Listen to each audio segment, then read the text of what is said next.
కార్యక్రమానికి ఇచ్చేసినటువంటి మన కందుకూరు సబ్ కలెక్టర్ గారికి, అదేవిధంగా ఈ తహసీల్దార్ గారికి, ఎంపీడీఓ గారికి, వేదిక మీద ఉన్నటువంటి మన నాయకులందరికీ, తెలుగుదేశం జనసేన నాయకులందరికీ, గ్రామ పెద్దలకి, మీడియాకి మీ అందరికీ నమస్కారాలు.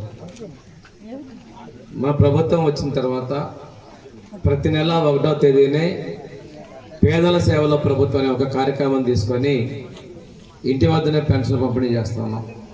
ఒకసారి చూసుకుంటే ఆ రోజు 30 రూపాయల పెన్షన్ ఇంటి రామారావు గారు ఇస్తే, తర్వాత 70 రూపాయలు తెలుగుదేశం గవర్నమెంట్లో పెంచడం జరిగింది చంద్రబాబు నాయుడు గారు. ఆ తర్వాత 200 చేస్తే 200 2000 చేసిన, ఆ 2000 ఈరోజు 4000 చేసిన చంద్రబాబు నాయుడు గారే చేశారు. మధ్యలో 2000 3000 చేస్తాను 5 ఏళ్ళు ఆప్సపాలు పడితే మేము ఎన్నికల ముందు నుంచే ఇస్తామని చెప్పేసి గవర్నమెంట్ వచ్చిన తర్వాత తొలిసారి 7000 రూపాయలు ఇవ్వడం జరిగింది. తెలుగుదేశం జనసేన బీజేపీ పార్టీలు, ఉప ముఖ్యమంత్రి పవన్ కళ్యాణ్ గారు కావచ్చు, కేంద్రంలో ప్రధానమంత్రి మోడీ గారి సహకారంతో ముఖ్యమంత్రి చంద్రబాబు నాయుడు గారు ఈ బృహత్తర కార్యక్రమం తీసుకొస్తున్నారు. రేపు 1వ తేదీ ఉద్యోగస్తులు కొత్త సంవత్సరం వేడుకల్లో ఉంటారు, మీరందరూ కూడా చర్చిల్లో ప్రార్థనలో ఉంటారని చెప్పి ముందుగానే ఈ 1వ తారీఖున కన్నా ముందుగానే ఈరోజు పెన్షన్ పంపిణీ చేస్తాము. ఒకసారి చూసుకుంటే మనకి చర్మకార వృత్తిలో చేసినా కానీ, అదేవిధంగా డప్పు కళాకారులు పెద్ద మనం తప్పెట్టు చేసేటువంటి వాళ్ళకి కానీ 2017లో ఆ రోజు చంద్రబాబు నాయుడు గారు మొట్టమొదటిసారి కూర్చోమండి గారు మొట్టమొదటిసారిగా ఈ పెన్షన్ తీసుకొచ్చారు. ఈరోజు 4000 రూపాయలు ఇస్తున్నాం. ఈరోజు 2-3 ఇళ్లలో చూశాను. ఒక తండ్రికి ఏమో డప్పు పెన్షన్ 4000 రూపాయలు, కుమారుడికి వికలాంగుల పెన్షన్ 6000 రూపాయలు. ఇంకో చోట తీసుకుంటే వికలాంగుల పెన్షన్ ఒకరికి 6000 రూపాయలు, వితంతు పెన్షన్ 4000 అత్తాగోడలు. ఈ విధంగా ఒక్కొక్క ఇంటిలో కూడా ఇంత ఇవ్వడం జరిగింది. ఇప్పుడే ఒకళ్ళ కూడా కిడ్నీ పెన్షన్ 15 రూపాయలు కొత్తగా మనం మంజూరు చేయడం జరిగింది. ప్రభుత్వం వచ్చిన తర్వాత 5000 రూపాయలు, అదేవిధంగా కిడ్నీ కానీ, క్యాన్సర్ కానీ, ఇంకేదైనా కొన్ని జబ్బులకి 10,000 రూపాయల పెన్షన్లు మన ప్రభుత్వం ఇస్తూ ఉంది. అంతేకాకుండా మనం 500 రూపాయలు ఉన్నటువంటి మనకి దివ్యాంగులకు ఉన్న పెన్షన్ని ఆ రోజు 1500 చేసినా, 1500 3000 చేసినా, ఈరోజు 6000 చేసినా, పూర్తిగా మంచంలో ఉన్న 15,000 రూపాయలు ఇచ్చినా, ఇది చంద్రబాబు నాయుడు గారు వాళ్ళకి అండగా ఉండాలనే లక్ష్యంతో ఇచ్చారు. ఇప్పుడే మన సబ్ కలెక్టర్ గారు చెప్పారు, ఈ పెన్షన్ అనేది ఏదో ఆర్థిక సాయం కాదు, ఆ కుటుంబానికి అండగా ఉండేందుకు ఒక చేయూత ప్రభుత్వం ఇస్తుందని చెప్పడం జరిగింది. దీంతో పాటుగా మనం ఒకసారి చూసుకున్నట్టయితే సంక్షేమాల్లో ఇప్పుడు నేను చాలామందిని అడిగాను, ఇంట్లో పిల్లలకి తల్లికి వందనం డబ్బులు వచ్చినాయి అని అడిగాను. 2 పిల్లలు వచ్చిన వాళ్ళు 26,000 వచ్చినాయి, 3 పిల్లలకు 39 వచ్చిన వాళ్ళు కూడా చెప్పడం జరిగింది. ఇంకా మన పల్లెలో 4 ఉన్నారేమో, నాకైతే వాళ్ళు కనపడలేదు, ఉండుంటారు. ఇలాగా ఎంతమంది పిల్లలు ఉంటే అంతమందికి ఇచ్చాం. గతంలో ఒకళ్ళకి 13,000 ఇస్తే ఈరోజు మనం ఎంతమంది ఉంటే అంతమందికి డబ్బులు ఇస్తున్నాం. దీంతో పాటుగా ఇప్పుడు మనం అన్నదాత సుఖీభవ, మన పల్లె డబ్బులు పడి అంటే 14,000 2 ఏళ్ళు పడినాయి అని చెప్పారు. ఒక అతను ఏంటంటే మా నాన్న పేరు మీద ఉంది, వాళ్ళ మీద నేను మార్చుకోవాలన్నా, అలాంటి మార్చుకోండి. 3వ విడతలో వచ్చి 6,000 అయినా కానీ వస్తాయి, ఆ తర్వాత అయినా వస్తాయి. ఒకళ్ళు ఇందాక పిల్లవాడికి ఒకళ్ళు డబ్బులు రాలేదు, తల్లికి 100 అన్నారు. ఎందుకు రాలేదంటే ఆ రేషన్ కార్డులో లేడు. ఇప్పుడు ఒకటి అలా రానట్టయితే మీ రేషన్ షాప్ డీలర్ ద్వారా ఎంఆర్ఓ దగ్గరికి పోయి గ్యాస్ కరెక్ట్ చేసుకుంటే గ్యాస్ డబ్బులు కూడా దీపం 2 డబ్బులు వస్తాయి. ఈ తర్వాత కొంతమంది మన ఆటో ఉన్నటువంటి వాళ్ళకి ఆటో సేవ, డ్రైవర్ సేవలు అని చెప్పి 15,000 రూపాయలు ఇస్తే మన పనిలో కూడా వాళ్ళు ఉన్నారు కొద్దిమంది ఆటో సేవ, డ్రైవర్ సేవలో డబ్బులు ఇవ్వడం. ఇవన్నీ కూడా మనకు అండగా ఉంది. ఇంత పెద్ద మొత్తంలో సంక్షేమాన్ని ఇస్తున్నటువంటి ప్రభుత్వం ఏదైనా ఉందంటే తెలుగుదేశం జనసేన బీజేపీ ఉన్నటువంటి ఎన్డీఏ ప్రభుత్వం, గౌరవ ముఖ్యమంత్రి చంద్రబాబు నాయుడు గారు ఉన్నటువంటి ప్రభుత్వం ఇస్తున్న విషయాన్ని మీ అందరికీ తెలియజేసుకుంటూ, తర్వాత కాలనీలు ఆ రోజు రోడ్లు ఇక్కడ కావచ్చు, కొత్తపాలెంలో ఉన్నటువంటి ఎస్సీ కాలనీలో కావచ్చు, ఆ రోడ్లు మొత్తం కూడా 14-19లో మనం వేసిన రోడ్లే, కొత్తగా కూడా ఎవరు వచ్చినా లేదు.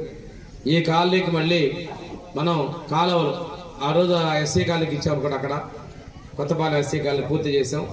ఏదో 1 పెండింగ్ ఉందా, అంతా అయిపోయినాయి. రేపు కూడా సాంఘిక సంక్షేమ శాఖ నుంచి సప్లాన్లో మనం ఇది పూర్తిగా ఇస్తున్నామని చెప్పేసి మీకు తెలియజేస్తున్నాం. అంతేకాకుండా మీ అందరికీ కూడా నేను చెప్పింది ఒకటైతే మాత్రం పెండింగ్ ఉంది, ఈ చర్చి ప్రహరీ కూడా కట్టించాలి. నాకైతే గుర్తుంది, కొంచెం ఆలస్యమైన నేను ఇది తప్పకుండా మీకు చేపిస్తానని చెప్పేసి మరొకసారి మీకు తెలియజేసుకుంటూ, ఆడబిడ్డలందరికీ కూడా ఆర్టీసీ బస్సులో ఉచిత ప్రయాణం, ఏ ఊరు పోయినంటే మనకు బస్ టికెట్ ఆర్టీసీ బస్సులో ఛార్జీ లేకుండా. వీళ్ళు బస్ ఎక్కిన ఎంతమంది అన్నారమ్మా? మన మీకే కాదు, మీ గురి సచివాలయ ఉద్యోగస్తులు వచ్చే వాళ్ళకు కూడా ఉద్యోగస్తులు కూడా మీ ఎండిఓ గారు కూడా బస్సులో ఫ్రీగా చేశారు. ఇవన్నీ ప్రభుత్వం చేస్తూ ఉన్నాయి. మనం వచ్చిన తర్వాత చాలా చేశారు. కలెక్టర్, సబ్ కలెక్టర్గా చేసి ఒకప్పుడు మనకి ఆర్డీఓ ఆఫీస్ అంటే కందుకూరు పోయేవాళ్ళం. పోయినసారి దేశమే కనిగిరి వెళ్ళాం.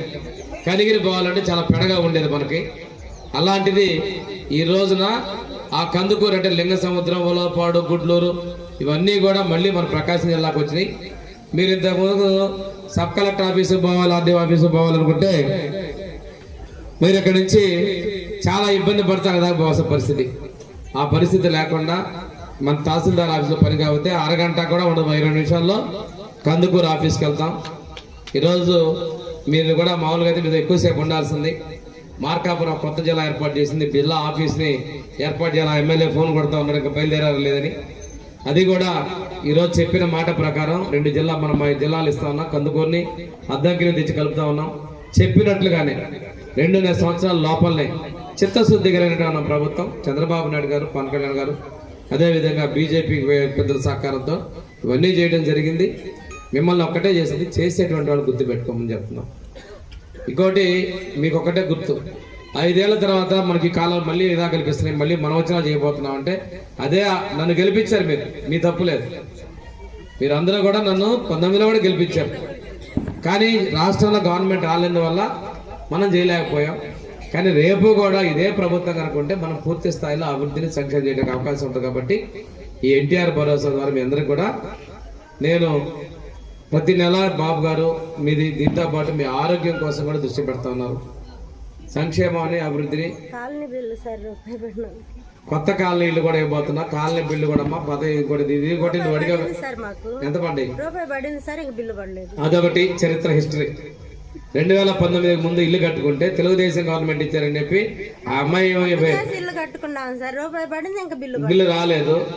ఇదేం చేశారంటమ్మా, ఆ రోజు ఉన్నటువంటి ముఖ్యమంత్రి వీళ్ళు ఇల్లు కట్టుకోలేదు, ఈ డబ్బులు వద్దని చెప్పి కేంద్రానికి డబ్బు వెనక రాసేసిన వాళ్ళు మీరు ఇవ్వలేకపోయాం.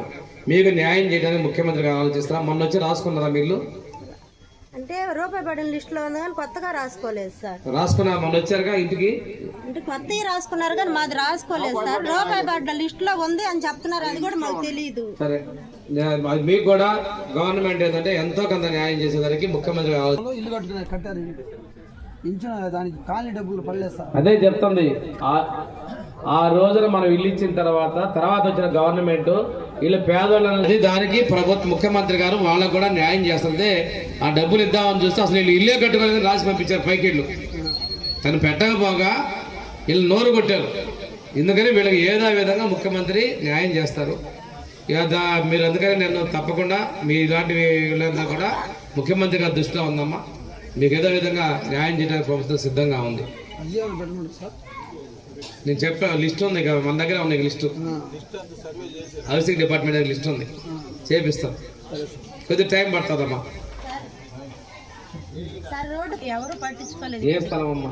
పక్క రోడ్డు పక్క మాది ఎస్సీది ఉంది సార్. అది ఆన్లైన్కి ఇచ్చాం. ఆన్లైన్ స్థలం సార్. పట్ట ఎంతమందికి మాట్లాడతా మీ మీటింగ్ లాగా తర్వాత మాట్లాడి పనిచేసే ప్రభుత్వాన్ని మనందరం కూడా గౌరవించుకోవాల్సినటువంటిది ఆలోచన నేను తెలియజేస్తే ఉదాహరణ వాళ్ళే ఆ రోజు గవర్నమెంట్ ఇల్లు కడితే కక్ష సాధింతో వాళ్ళ డబ్బులు, పేదవాళ్ళ డబ్బులు కూడా ఆపారు. వాటిని కూడా ఇచ్చేటువంటి దానికి ప్రభుత్వం సిద్ధంగా ఉంది. ఈరోజు ఇంకోటి, పోయిన గవర్నమెంట్లో కొంతమందికి ఇల్లు ఇచ్చారు, 1.5 సెంట్ ఇట్లే.